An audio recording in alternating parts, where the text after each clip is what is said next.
A pet store in Chicago. A young woman walks in. She has just finished her PhD in theoretical chemistry at Harvard. She is not looking for a pet. She is looking for a research subject. She picks a 1-year-old African gray parrot, pays for him, carries him out, and then she spends the next 30 years talking to him. What she found, across hundreds of published scientific papers, across 3 universities, across 30 years of daily experiments, changed what we thought we knew about language, about intelligence, about what kind of brain it takes to understand the world. And the strangest part isn't what Alex could do. The strangest part is what happened the last night she ever saw him. We're going to get to that.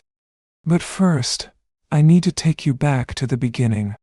Because to understand what made Alex extraordinary, you have to understand what everyone believed before he came along. Before Irene Pepperberg and Alex, the scientific consensus was clean and simple.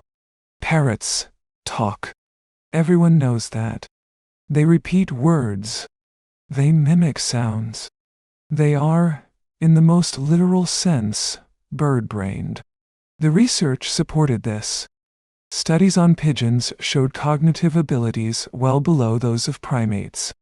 Scientists generalized, if pigeons can't do it, birds can't do it.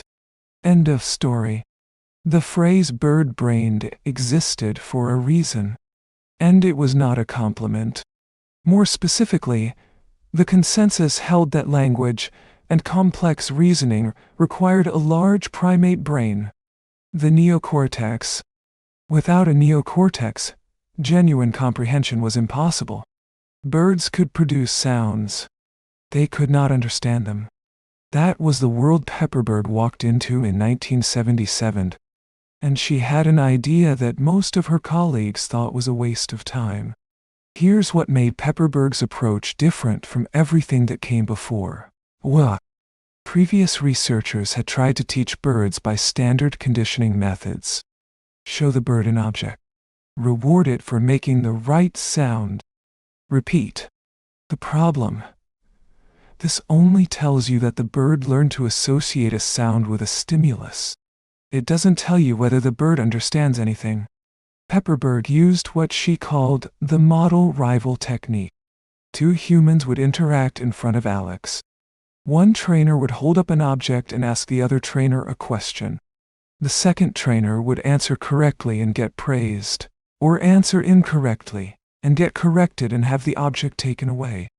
Alex watched both outcomes. He saw what earned praise. He saw the social dynamic, the competition, the reward, the correction. And then it was his turn. The key insight. It mirrors how young children learn language. Not by being drilled in isolation. By watching social interactions, picking up the rules and joining the conversation. Pepperberg believed Alex could do the same. Almost no one else did. Over 30 years, here is what Alex learned to do. He learned more than 150 English words. Not to repeat them randomly, but to use them correctly and in context. He could identify 50 different objects by name. He could categorize them by color, shape, and material. He could identify quantities up to 6. He understood the concepts of same and different, bigger and smaller, over and under. He learned to ask for things, to actually request what he wanted. When he was tired of being tested, he would say, "Want to go back?" And he meant the cage. When he was bored, he would answer every question wrong on purpose. Look at the researcher with what Pepperberg described as a glint in his eye. Give the incorrect answer, and wait for the reaction. Pepperberg argued this wasn't chance. Systematically giving wrong answers requires knowing all the right ones. And then there were the things that stopped even the skeptics. In December 1980, a student took Alex to a washroom he had never been in. He saw himself in the mirror for the first time. He cocked his head back and forth, studied the reflection, and said, "What's that?" He was told, "That's Alex. "That's you." He looked again. "What color?" And that is how Alex learned the color gray.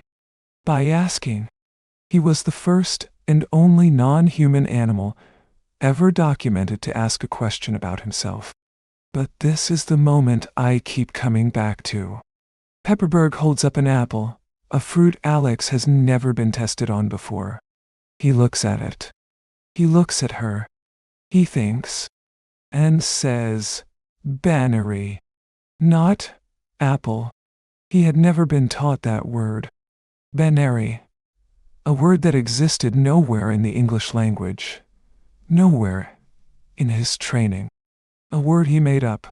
Because the outside of the apple looked like a cherry, and the inside looked like a banana. He combined two words he knew for something he had never seen. A linguist friend of Pepperberg suggested the word was a portmanteau. Banana and cherry compressed into a single new label, created by a parrot. Spontaneously. In the moment of encountering something new, he wasn't retrieving a memorized response. He was generating a novel expression from existing knowledge. A walnut-sized brain. Doing something that we thought required the full apparatus of human cognition. And then there was zero. In July 2005, Pepperberg published findings that Alex had developed what researchers described as a zero-like concept. Zero is not an intuitive number. It is the absence of something, and recognizing absence as a quantity is a significant cognitive leap. Human children don't typically grasp zero until age 3 or 4. Chimpanzees have been shown to have some understanding of it. Dolphins too, with extensive training. Alex got there on his own. When researchers placed a tray in front of him with no objects of a particular color, Alex understood that the correct answer was not silence. It was none. He had mapped the concept of absence onto a label. Pepperberg compared his cognitive abilities to those of dolphins and great apes. She said Alex had the intellectual capacity of a 5-year-old child, the emotional maturity of a 2-year-old, and had not reached his full potential by the time he died. Now, I need to be honest about the other side of this. Pepperberg's work was not universally accepted. Some of the criticism was substantive, and it deserves to be heard. The main challenge: how do you rule out subtle cueing?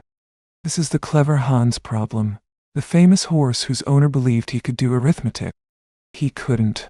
He was reading unconscious micro-expressions from the humans around him. Critics asked the same question about Alex. Pepperberg designed experiments to address this. Multiple trainers. Trials where trainers were absent during the question phase. She documented his errors to show they followed learnable patterns. The deliberately wrong answers were her strongest argument. Clever Hans couldn't do that. A system that reads cues to give correct answers cannot also choose to systematically give incorrect ones. But the debate was never fully resolved. It never is, in this field. Pepperberg has always been careful to say that Alex's behavior showed complex cognitive processing. She did not claim he had human consciousness or full semantic comprehension. What the evidence clearly showed, was that the bird-brained consensus was wrong. Here's what most people don't know about the story.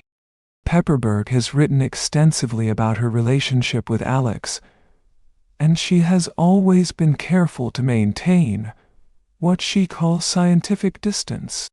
He was a research subject. She was a researcher. But she also described the relationship as unlike anything she had experienced.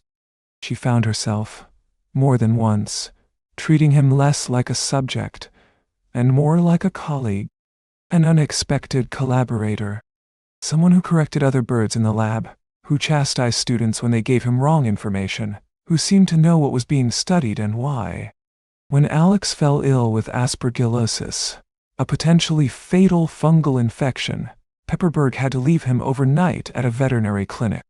As she left, Alex said, I'm sorry, come here, wanna go back. She has never been certain what he meant, but she heard it, and she went back. September 5th, 2007. Irene Pepperberg ends the day the same way she ended every day. She walks to Alex's cage. She tells him it's time to go in. And Alex says the same thing he has said every night for years. You be good. I love you. See you tomorrow. The next morning, September 6th, 2007, Alex was found dead in his cage. Alone. In the night. No warning. He was 31 years old. African greys can live to 60. The necropsy revealed no clear cause of death. Researchers later concluded it was likely a fatal cardiac event associated with arteriosclerosis, a condition that, in humans, is often connected to chronic stress. He had not reached his full potential, Pepperberg said. She had been planning new research, new questions for him, and his last words to her were, "You be good. I love you. See you tomorrow." Here's what 30 years in that lab actually changed. Before Alex, the scientific consensus held that complex language and reasoning required a large primate brain. After Alex, that consensus was gone. The field of avian cognition expanded dramatically.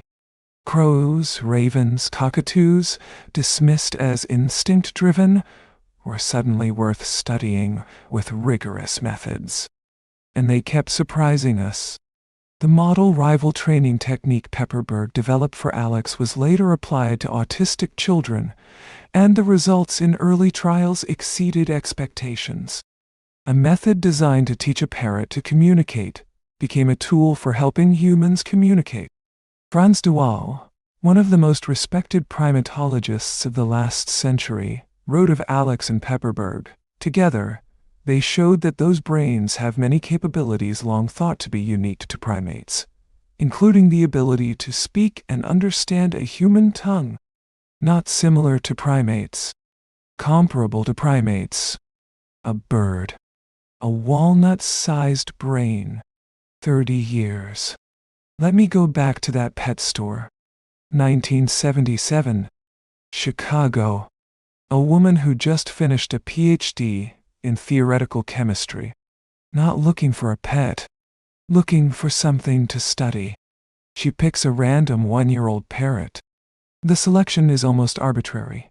She has been told to let the store owner pick, so she can't subconsciously select for the traits she wants to find. That bird spent the next 30 years teaching her things she hadn't expected to learn. Not just about parrots. About language, what it is, and what it requires. About intelligence, where it lives and what structures it needs. About the line between understanding and mimicry, a line that, it turns out, is much harder to draw than anyone admitted. When I first read about this research, the bannery, the zero, the deliberately wrong answers, the mirror question, I thought about the word bird-brained.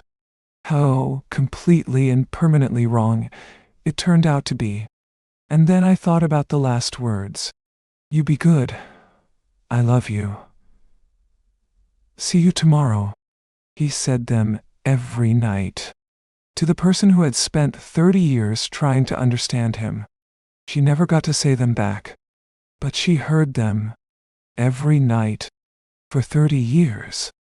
And I think, whatever else you take from this story, you should know that somewhere in the world, in a lab that doesn't exist anymore, a parrot with a walnut-sized brain looked at a researcher every evening and said the thing that means I will be here when you come back. For 30 years. He was. I want to know, is there a moment with your bird, or any animal, where you thought, something is actually happening in there? Something I didn't expect. Drop it in the comments. I read every single one. And here's a question I genuinely keep thinking about. The fact that Alex's potential was still developing when he died at 31. What do you think he would have learned in the years he didn't get? Because Pepperberg thinks about that too. See you in the next one.